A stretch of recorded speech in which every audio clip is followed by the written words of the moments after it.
사도신경으로 우리의 신앙을 고백하겠습니다.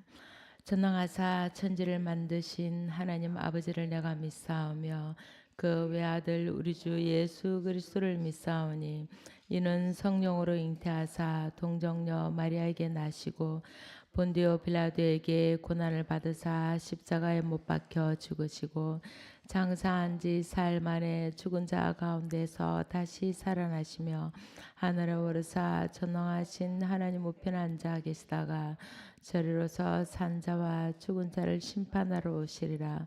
성령을 믿사오며 거룩한 공회와 성도가 서로 교통하는 것과 죄를 사하여 주시는 것과 몸이 다시 사는 것과 영원히 사는 것을 믿사옵나이다. 아멘. 찬송가 399장입니다. 399장.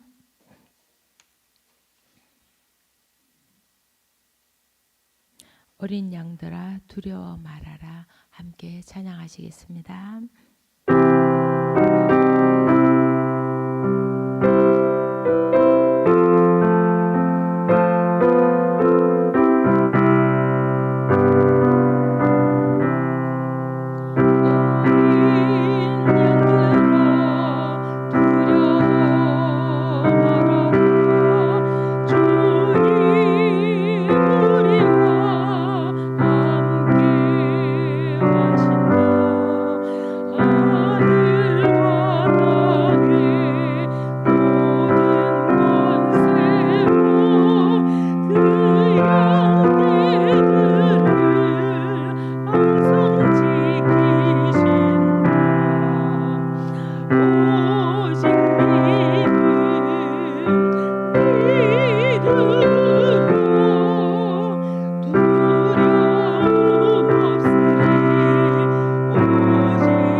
오늘 우리에게 주신 하나님의 말씀은 마가복음서 4장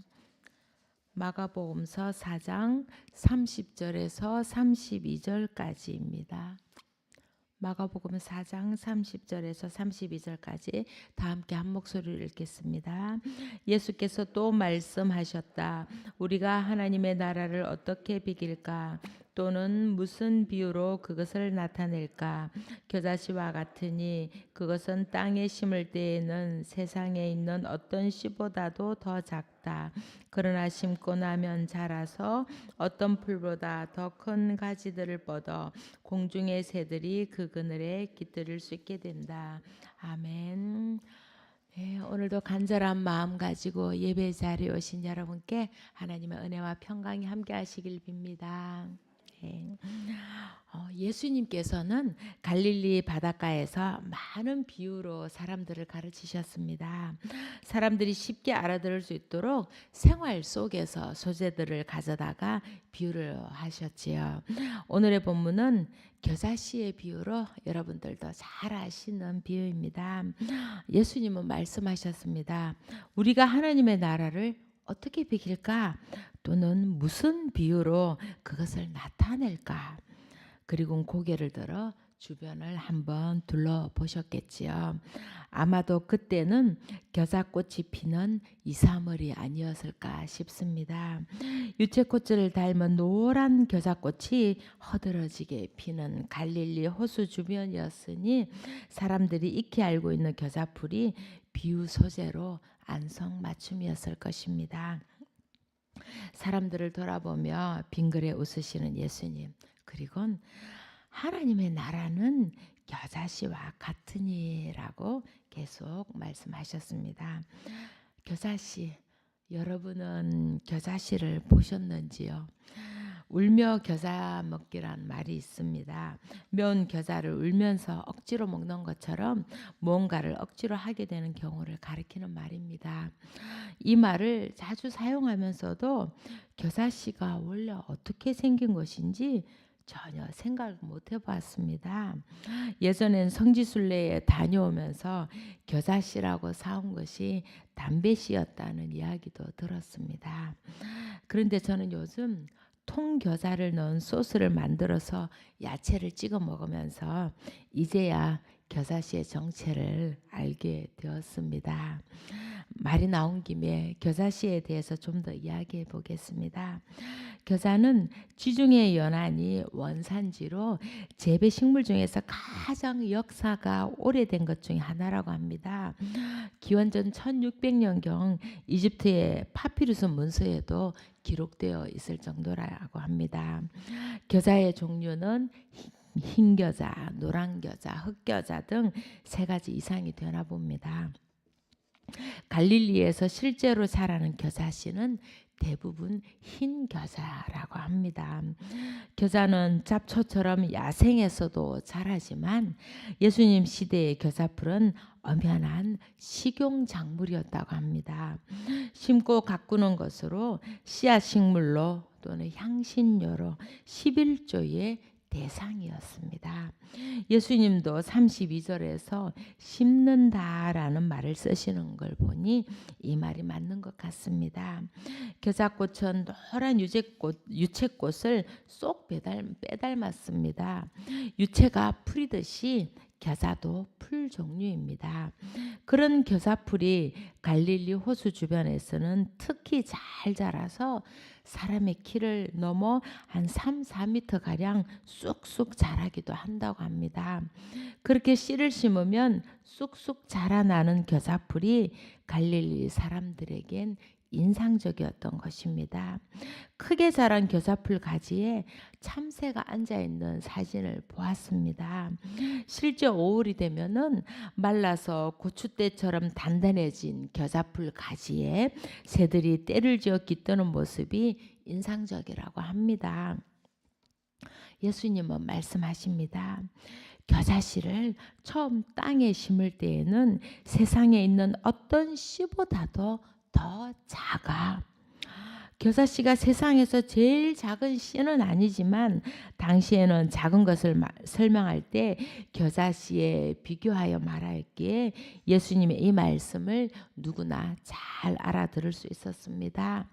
겨자씨 한 알만한 믿음에 대한 예수님의 말씀도 기억납니다.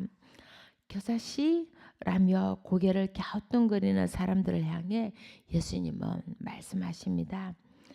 그렇게 작은 씨를 땅에 심었는데 쑥쑥 자라나 어떤 풀보다 더 큰 가지들을 뻗어서 나중엔 공중의 새들이 그 그늘에 깃들일 수 있게 되었지.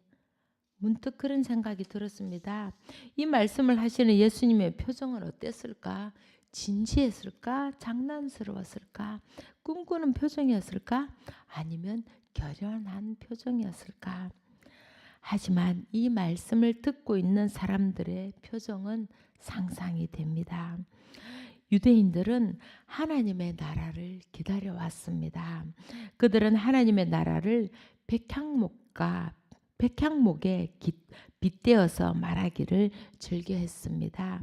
에스겔서 17장 22절 23절에 이런 말씀이 나옵니다. 주 하나님이 말한다. 내가 백향목 끝에 돋은 가지를 꺾어다가 심겠다. 이스라엘의 산 위에 내가 그 가지를 심어 놓으면 거기에서 가지가 뻗어나오고 열매를 맺으며 아름다운 백향목이 될 것이다. 그때에는 온갖 새들이 그 나무에 깃들이고 온갖 날짐승들이 그 가지 끝에서 보금자리를 만들 것이다. 또 에스겔 31장 3절에서는 아시리아는 한때 레바논의 백향목이었다. 그 가지가 아름답고 그 그늘도 숲의 그늘과 같았다. 그 나무의 키가 크고 그 꼭대기는 구름 속에서 뻗어 있었다. 라고 말합니다. 이처럼 구약에서 하나님의 나라를 상징하는 것은 백향목이었습니다. 아름답고 위풍당당한 백향목, 성전이나 궁전을 짓는 데 사용되는 나무였던 백향목이야말로 하나님의 나라를 떠올리기에 너무도 적절한 나무였던 것입니다. 그래서 유대인들은 오실 메시아도 그렇게 백향목의 모습으로 오실 것이라 여겼습니다. 이스라엘의 회복을 또한 새들이 백향목 가지 위에 보금자리를 만드는 것으로 비유했습니다. 유대인들이 기다리던 하나님의 나라는 아시리아나 지금 이스라엘을 지배하고 있는 로마 제국처럼 크고 강한 제국의 모습으로 올 것이라 생각했습니다. 하지만 예수님은 하나님의 나라는 백향목이 아닌 겨자씨와 같으며 숲의 그늘과 같은 백향목 가지가 아닌 겨자풀 그늘에 새들이 깃들일 것이라고 말씀하고 계신 것입니다. 늘 그렇게 여겨왔던 생각들을 여지없이 무너뜨리는 예수님의 말씀을 듣는 사람들은 아마도 어안이 벙벙했을 것입니다. 도대체 뭐라는 거지? 하나님의 나라가 작고 보잘것없는 겨자씨와 같다고? 지금 이 말씀을 듣는 우리들 또한 놀라기는 매한 가지일 것입니다. 이 세상엔 크고 강하고 위험이 넘치고 화려하고 좋은 것들이 넘쳐납니다. 그런 삶을 좋아하며 살아가는 것이 당연한 것처럼 여겨지는 세상에서 그리스도인이라고 별반 다르진 않을 것입니다. 하지만 예수님은 우리가 세상이 추구하는 이야기에 매몰되지 않고 새로운 생각을 하고 새로운 세상에 대한 꿈을 꾸길 원하셨습니다. 로마 제국의 지배 아래에서 제국에 붙어 살아가는 얼마 안 되는 특권층에 비해 수많은 유대인들은 늘 배고프고 굶주리며 억눌리고 빼앗기고 억울하게 살아갈 수밖에 없었습니다. 백향목과 같은 제국이 우세한 세상, 백향목처럼 우뚝한 존재들에 의해서만 실현되는 것이 하나님의 나라라면 그들에겐 더 이상 꿈꿀 것이 없는 세상이었습니다. 하지만 예수님은 달리 말씀하셨습니다. 작고 보잘것없는 겨자씨가 땅에 떨어져 싹을 틔우면 어느새 쑥쑥 자라나 사람의 키를 넘어가고 결국엔 그 가녀린 가지에 새들이 와서 깃들이게 될 것이라고, 겨자씨와 같은 너희들의 삶을 무시하지 말라고, 때론 바람에 꺾일 것처럼 가녀린 가지가 흔들리고 아무도 보아주지 않는 흔하디 흔한 꽃일지라도 그 속에서 하나님의 나라가 드러나는 것이라고 말입니다. 비록 부족하고 뒤떨어지고 소외된 사람들이지만, 못나고 가진 것 없는 사람들, 정결하지 못하다고 버림받은 사람들이지만 그들 속에서 하나님의 나라가 실현되는 것이라고 말입니다. 지금 우리가 버텨내고 있는 삶의 어려움 속에서 낙담하고 힘들어서 쩔쩔매고 있는 삶이지만, 그래도 포기하지 않고 하루하루를 살아내려고 발버둥 치며 웃고 울며 실패하기도 하고 성공하기도 하는 이 삶 속에서 하나님의 나라는 실현되고 있다는 것입니다. 그런 삶 속에 하나님은 살며시 들어와 우리들을 보듬고 우리의 길을 인도해 주고 계신 것입니다. 거대한 어떤 것을 꿈꾸기보다 자신이 처한 현재의 자리에서 작고 보잘것없는 이웃의 모습으로 오시는 예수님을 사랑하며 살아갈 때 하나님의 나라는 이미 시작되고 있다는 것입니다. 그러니 포기하지 말고 지금의 내 삶을 긍정하고 존중하며 더불어 함께 잘 살아보자고 말씀하고 계신 것입니다. 또한 겨자씨의 비유를 통해 우리는 생명의 신비를 느끼게 됩니다. 비록 작고 보잘것없는 작은 씨에 불과하지만 겨자씨 또한 생명입니다.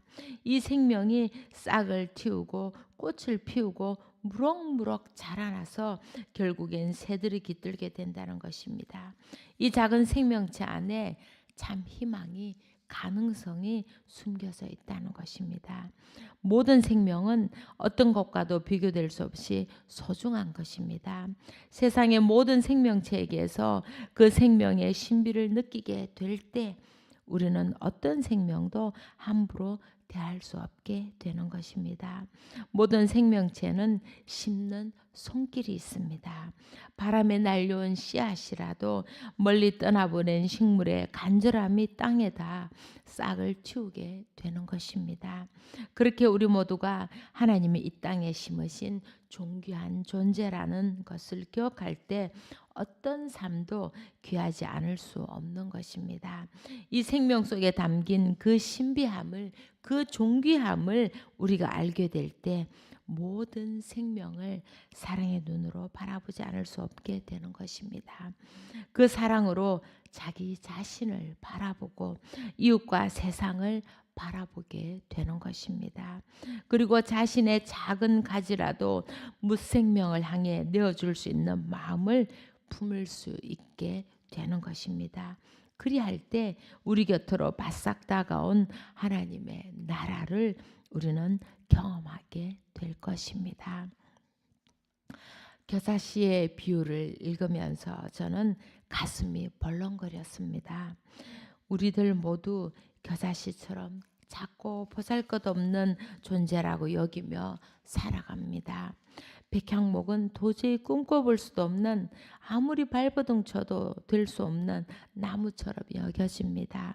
하지만 겨자풀이라면 너도 나도 품어볼 수 있는 여지가 있는 것입니다. 예수님도 그랬습니다. 예수님은 사람들이 보기에 백향목이 아니었습니다. 나사렛에서 무슨 선한 것이 나올 수 있겠소? 라는 소리를 듣던 무명의 보잘것없는 사람이었습니다. 그 제자들도 그랬습니다. 하지만 예수님은 사람들의 생각엔 아랑곳하지 않고 사람들의 마음에 생명의 씨앗을 뿌렸습니다. 그것이 바로 작은 겨자씨였습니다. 예수님이 십자가에 달리시는 그 순간까지 사람들에겐 보이는 것도 없고 아무것도 되는 일이 없는 것 같았을 것입니다. 실패한 인생이라 여겼을 것입니다. 하지만 예수님이 뿌린 작은 씨앗은 온 세상에 흐드러지게 꽃을 피우는 생명이 되었고 온 세상에 깃들이는 훌륭한 가지가 되었습니다. 겨자씨 이야기를 아들에게 들려주었습니다. 20대 후반의 아들은 거듭되는 실패에 좌절하기도 하고 겨울잠을 자는 동굴 겨울 속 동굴 속에서 겨울잠을 자는 곰처럼 숨어버리기도 했습니다. 하지만 계속해서 일어나고 끊임없이 무언가를 시도하고 자신을 추스리려고 애를 쓰고 있습니다. 그렇게 안간힘을 쓰다가 힘에 부치면 엄마에게 와서 기도해 달라고 머리를 내미는 아들입니다. 겨자씨 이야기 끝에 이렇게 말해 주었습니다. 네가 애쓰는 거 알아. 네가 비록 지금은 작은 겨자씨처럼 여겨지겠지만 너는 소중한 생명이고 언젠간 사람의 길을 훌쩍 뛰어넘게 자란 너의 가지에 사람들이 깃들이게 될 거야. 지금 하나님이 내 손을 잡고 계시는구나. 그러니 우리 조금만 더 기다려보자. 세상은 백향목을 조항하며 백향목처럼 살아가라고 권합니다. 하지만 예수님은 백향목이 아닌 겨자풀들이 만들어가는 세상이 곧 하나님의 나라라고 말씀하고 계십니다. 그러니 고단한 날들의 연속일지라도 도저히 이해되지 않는 힘겨운 삶일지라도 왜 내 삶은 이 모양밖에 안 되냐고 실망하지 말고 또다시 일어설 수 있길 소망합니다. 나 살기에 바쁘다고 힘든 사람들 외면하지 말고 넘어진 손 잡아 일으켜주고 서로를 격려하며 하나님의 은혜를 나누며 살아가길 빕니다. 그렇게 잘 자라나서 우리들의 그늘에 많은 사람들이 깃들어 위로받고 편안함을 느낄 수 있는 그런 그리스도인들이 되었으면 좋겠습니다. 어느 봄날 노란 겨자꽃이 흐드러지게 핀 들판에서 예수님의 말씀을 듣는 사람들의 얼굴이 활짝 피어났듯이 예수님의 제자로 살아가는 우리들의 삶도 그렇게 활짝 피어났으면 좋겠습니다. 그렇게 하나님의 나라를 우리들 곁에 불러오는 생명이 넘치는 그리스도인들이 되시기를 간절히 기도드립니다. 기도하겠습니다. 사랑의 하나님, 오늘도 고단한 몸 일으켜 주님을 만나고픈 열망으로 예배의 자리에 왔습니다.